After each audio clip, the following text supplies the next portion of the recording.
यार फेस किती डल झाला यार. शी, तोंडाकडे बघावंसंच नाही वाटत आहे यार. मम्मीला जाऊन आहे ना फेस पॅकचं काहीतरी रेमेडी विचारतो. हाताकडे पण बघावंसं वाटत नाही. मम्मी, तोंड बघ ना, एकदम काळा काळा वाटतंय. जरा काहीतरी फेस पॅक सांग ना तोंडासाठी. पाहिजे. हा.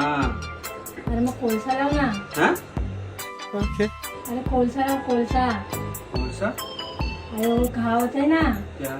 जहर को जहरी मारता है, ऐसे ही काले को काला ही मारेगा. और तुमने कोळसे का फेस पैक लगाया ना तो हीरे के जैसे चमक जाएगा. हाँ हाँ. मम्मी,